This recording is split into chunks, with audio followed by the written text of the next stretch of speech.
Bismillahirrahmanirrahim, un frère m'a raconté un jour qu'il n'avait pas un salaire très élevé, alors que son ami, oui, l'un de ses amis, percevait plus du double de son salaire. Et malgré tout, ce qui se passait à chaque fin de mois, c'est que celui qui gagnait plus du double du salaire allait voir son ami et le solliciter pour un prêt pour finir le mois, comme on dit. Il y avait peut-être un manque de baraka, un manque de bénédiction dans l'argent de cet homme. Et il vous arrive peut-être vous-même de ressentir un manque de baraka. J'ai de l'argent, j'ai du temps, et pourtant j'ai l'impression que cet argent se consume et que ce temps s'évapore à grande vitesse. Ou à l'inverse, j'ai peu de moyens et pourtant je subviens largement aux besoins de ma famille, et qui plus est, il me reste de l'argent à la fin du mois. Je sens qu'Allah subhanahu wa ta'ala me facilite les choses, qu'il a mis de la bénédiction dans mes actions. Alors voici dans cette vidéo 3 moyens de faire en sorte qu'Allah subhanahu wa ta'ala mette la baraka dans vos vies. Allah subhanahu wa ta'ala dit dans le Coran: وَلَوْ أَنَّ أَهْلَ الْقُرَىٰ آمَنُوا وَاتَّقَوْا لَفَتَحْنَا عَلَيْهِم بَرَكَاتٍ مِّنَ السَّمَاءِ وَالْأَرْضِ ولكن كذبوا فأخذناهم بما كانوا يكسبون. La baraka ne touche pas que l'argent et le temps, elle enveloppe en réalité tous les aspects de notre vie, le travail, la famille, les examens à l'école, etc.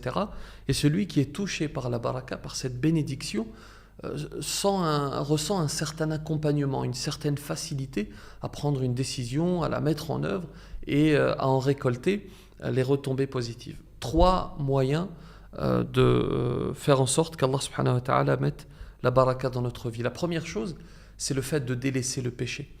Imaginez quelqu'un d'ingrat, quelqu'un qui est ingrat, qui n'a de considération pour personne, qui transgresse toutes les règles et qui un beau jour vous demande de l'aide. Est-ce que franchement vous avez envie de l'aider? La réponse est négative. Prenez conscience maintenant qu'Allah subhanahu wa ta'ala accorde son aide à celui qui en est digne, à celui qui n'est pas ingrat, à celui qui lui obéit, à celui qui est droit. Sois droit et Allah subhanahu wa ta'ala t'accordera sa baraka. وَلَوْ أَنَّ أَهْلَ الْقُرَىٰ آمَنُوا وَاتَّقَوْا لَفَتَحْنَا عَلَيْهِمْ بَرَكَاتٍ. C'est le verset que j'ai récité tout à l'heure. Si les habitants des cités avaient cru et avaient été pieux, nous leur aurions accordé des bénédictions. Deuxièmement, l'argent halal. Allah subhanahu wa ta'ala ne met certes pas de baraka dans l'argent illicite.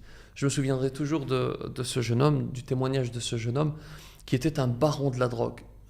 Vraiment quelqu'un qui était très important dans ce milieu. Alors il s'était repenti et il disait: j'étais millionnaire, mais curieusement je n'avais pas goût à la vie et tout ce que j'achetais, tout ce que j'avais entre les mains était voué à la destruction dans un temps très court.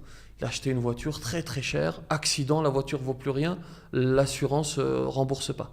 Les vêtements les plus chers, soit on lui vole, soit il les déchire, et surtout il avait des difficultés à s'endormir. Beaucoup d'argent, mais pas de baraka, pas de bénédiction, pas d'accompagnement divin.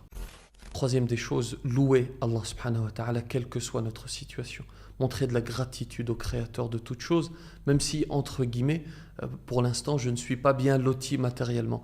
Alors, celui qui ne porte pas la foi ne pourra pas comprendre la profondeur de cette affirmation, de ce que je viens d'affirmer. Louer le Seigneur, alors qu'il ne nous a pas accordé grand-chose. Oui, alhamdulillahi ala kulli hal. Je loue celui qui m'a créé en toutes circonstances et je sais que ce faisant, il m'accordera encore plus de grâce et encore plus de bénédictions. Le prophète sallallahu alayhi wa sallam dit dans un hadith: celui qui accepte avec satisfaction ce qu'Allah subhanahu wa ta'ala lui a accordé, il le lui bénit et le fait prospérer. Quant à celui qui n'est pas satisfait, il sera privé de cette bénédiction. Qu'Allah subhanahu wa ta'ala mette de la baraka dans votre vie, qu'il vous accorde ces bénédictions. Pour terminer, je voulais vous signaler que j'ai publié une vidéo à propos de ce qui se passe en Iran avec le hijab. Je vous la mets juste ici si vous souhaitez la visionner. Je vous remercie pour votre attention. Mon fils m'attend pour une partie de FIFA et bien sûr, comme toujours, c'est lui qui gagne malheureusement. Si vous avez des techniques, d'ailleurs des combos à m'apprendre, rendez-vous dans les commentaires. Alors, carré X, je connais. Quand on appuie sur carré X, ça fait une feinte. Si vous en avez d'autres, n'hésitez pas. Que la paix soit sur vous.